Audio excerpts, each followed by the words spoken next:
Hey folks, welcome to Quantum Mind Hub. Don't forget to share the video and your thoughts in the comments section.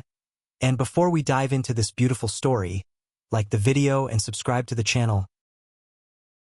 Everyone in Silveridge, Colorado knew Clara Winslow. She was the local hero, a true original. People even called her the Canyon Queen. Clara's family had made their fortune from gold mines long ago, and now they owned fancy ecotourism resorts around town. Even with all that wealth, Clara was down to earth. She loved hiking through the canyons and often went on long walks by herself. "I feel free out here," she would say with a smile. Neighbors admired her grit and kindness. Life in Silveridge was simple, and Clara was the heart of it all. Her spirit touched everyone very deeply. Clara grew up in a family known for both wealth and hard work. Her parents had struck gold and turned that fortune into a chain of eco-friendly resorts that everyone in town visited. Despite living a privileged life, Clara never acted snobby. "I just love nature," she often said, laughing with friends. She preferred simple moments over fancy parties. Even though the resorts were luxurious, Clara spent her free time on rugged trails and quiet meadows. The townspeople admired her for staying humble and true to herself. Her family's success never changed her kind, genuine heart. Her smile warmed hearts. Clara spent every spare moment outdoors. Hiking was not just exercise, it was her passion. Every trail felt like home, and she knew each rock and twist of the canyon. "These paths tell stories," she would remark with a grin. On quiet mornings, she enjoyed the sunrise over red rocks. Neighbors often saw her with a backpack and sturdy boots, always ready for an adventure. Despite the fancy resorts her family ran, her heart belonged to the wild. Nature was simple, real, and honest, just like Clara. Her love for the outdoors was clear to everyone. Her joy was contagious daily. One sunny afternoon, Clara set out on a familiar trail. The warm air and soft light made everything feel right. Suddenly, she rounded a bend and bumped into someone. "Oh, excuse me," the stranger apologized, looking sheepish yet charming. His name was Julian West, and he had a rugged appeal. Clara paused, surprised but amused. "No worries," she replied casually, smiling. The accidental meeting felt odd and exciting at the same time. In that brief moment, sparks seemed to fly. It was the start of something unexpected on that quiet, sunlit path. They both sensed a bright, promising new beginning. After the bump, Julian stayed on the trail with Clara. "I'm sorry again about that," he said as they walked side by side. "Really, it's fine," Clara replied, laughing. Their conversation flowed easily about favorite trails and hidden spots in the canyon. Julian mentioned his love for adventure. "I've always been drawn to nature," he added softly. Clara grinned. "Me too. It feels like home out here." Their words felt sincere, and each sentence brought them closer. The afternoon carried a light, friendly energy that neither of them had expected. They both felt sure this day would change their lives. Soon after that day, Julian began joining Clara on her hikes. Each morning, they met at the trailhead. "Morning, Clara," he greeted with a warm smile. "Good morning, Julian," she replied, happy to see him again. They walked side by side, talking about their lives and dreams. Julian shared stories of far-off adventures, while Clara spoke about her love for nature and quiet moments. Their friendship grew stronger with every step. It seemed natural to be together outdoors, enjoying the simple beauty of Silveridge. Their connection was growing in small, genuine ways. They felt life was finally falling into place. On one bright afternoon, Clara and Julian talked about everything. "I never thought a random meeting could lead to this," Clara said while they paused for water. Julian nodded.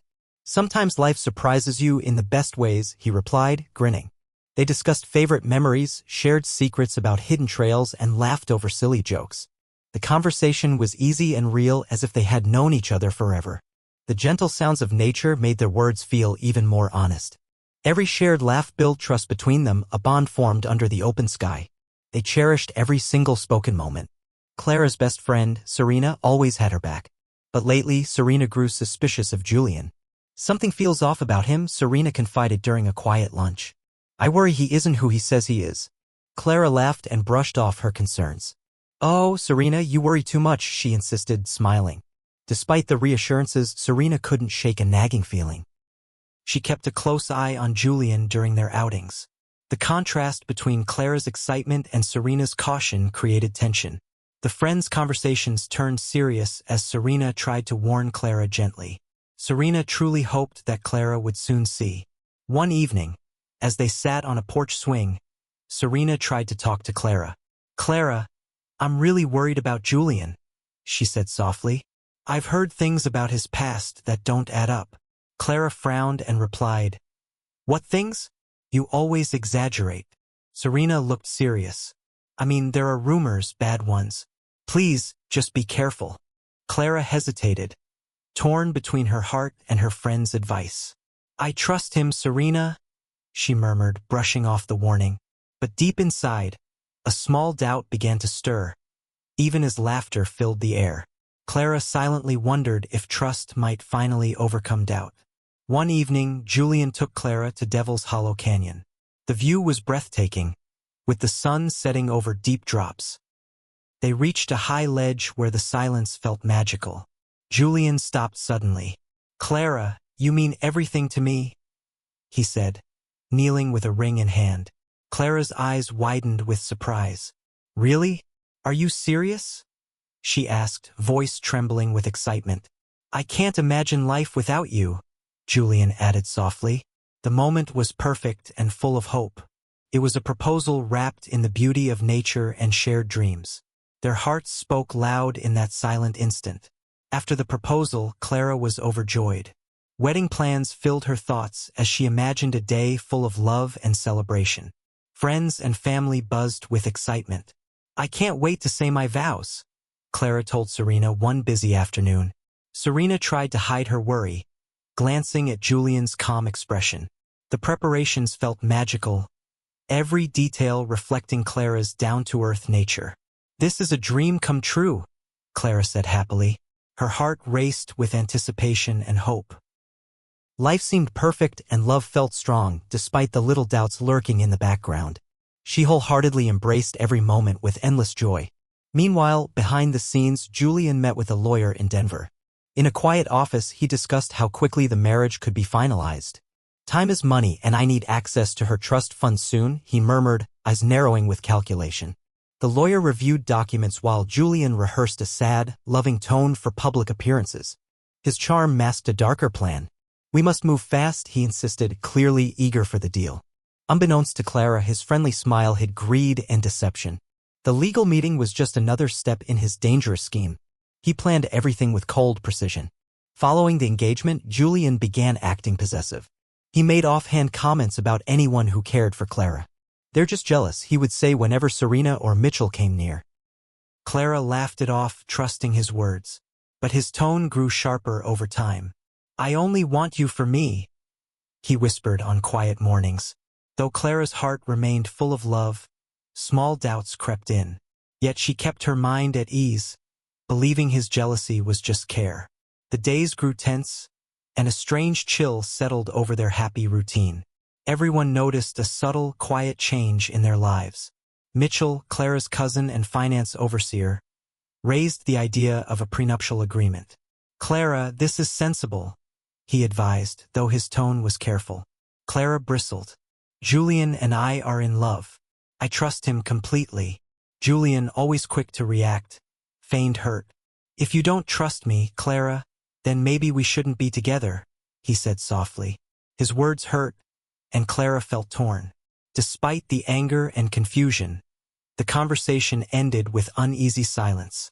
Everyone around sensed that something important was slipping away amid promises and hidden motives.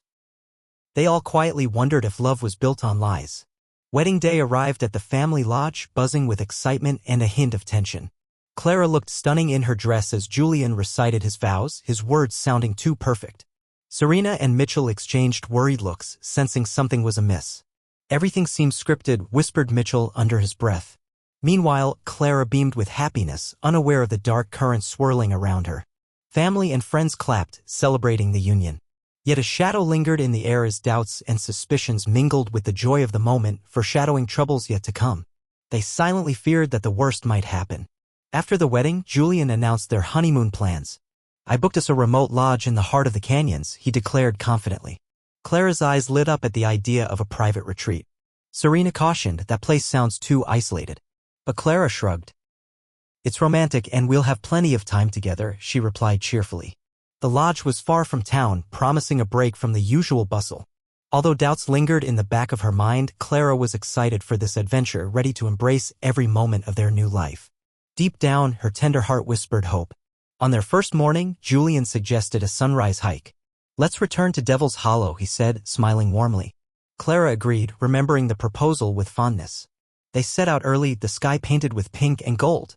The path was quiet and the air crisp. As they reached the cliff's edge, Julian pulled Clara close. "This is our special place," he whispered.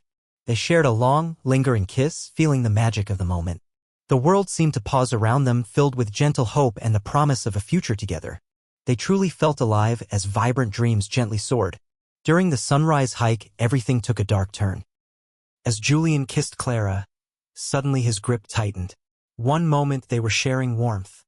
The next, Clara felt a sharp shove. "Clara!"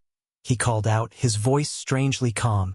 She lost balance and tumbled over the edge of the cliff. Panic surged through her as she fell, the world spinning wildly.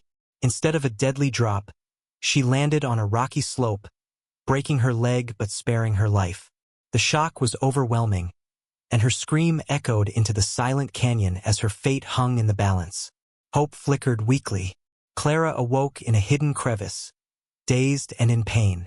Her leg throbbed badly from the fall, but she was alive. Remembering lessons from her dad, she searched for water and warmth.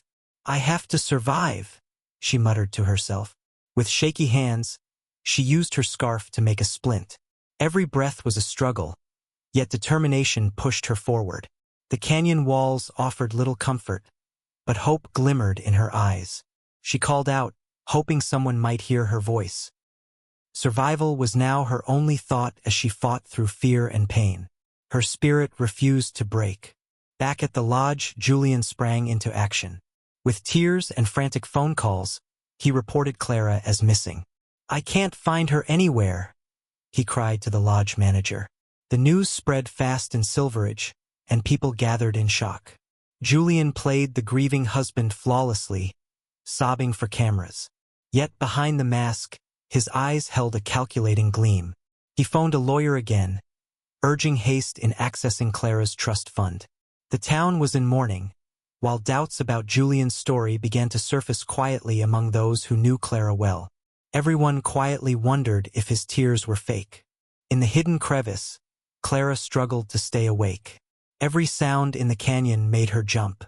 Her makeshift splint ached with every movement. "Help! Please, someone help me!" she shouted into the vast silence. Weak and desperate, she tried to keep hope alive. The wind roared outside her small shelter while her mind raced with memories of happier times. Fear and determination mixed within her. She knew she had to signal for help, even if it seemed impossible. Every minute felt like an eternity as she fought against despair and pain.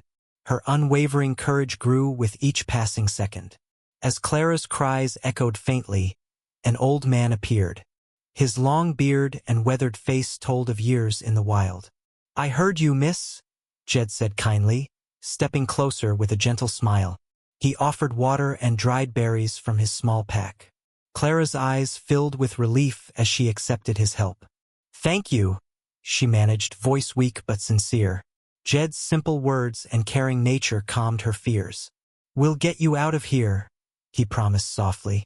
In that moment, a spark of hope was lit by a stranger's unexpected kindness. Jed's kind heart warmed her instantly. Back in town, Mitchell reviewed Julian's phone records. While checking the GPS data, he noticed strange inconsistencies. "This doesn't add up at all," he told himself. He shared his findings with Serena immediately. "I've uncovered something serious," Mitchell said, his voice low with concern. Serena's eyes widened as she listened carefully. They began comparing notes and piecing together clues about Julian's past. Doubts transformed into suspicion, and they realized they had enough evidence to challenge his story. Together, they planned to reveal the truth and protect Clara from further harm. They solemnly vowed to relentlessly fight for Clara's safety always. With Jed's assistance, Clara managed to record a crucial video. Hidden in the cabin, the old phone captured Julian confessing his real plan. "I intended to get her money by any means," Julian admitted without hesitation. Clara watched in disbelief as every word confirmed her worst fears. Later, the FBI intercepted a letter from Julian pleading for a second chance. The evidence was overwhelming. "You won't trick us anymore," an agent said firmly. Clara's heart pounded as she realized her survival had turned into a trap. Now, with the truth on tape, justice was finally within reach. Hope sparked anew. In the courtroom, the trial of Julian captivated Silveridge. Clara testified with quiet strength as evidence unfolded. The jury listened intently to the recorded confession and other damning proof. "I trusted him, and he betrayed that trust," she declared, her voice steady. Julian's lies unraveled under the weight of the truth. He was sentenced to life in prison. Relief spread through town as justice was served. Clara decided to rebuild her life, opening a wilderness survival program for women. She even built a small cabin for Jed, calling it Survivor's Rest. At Devil's Hollow, she now stood triumphant. Hope remained.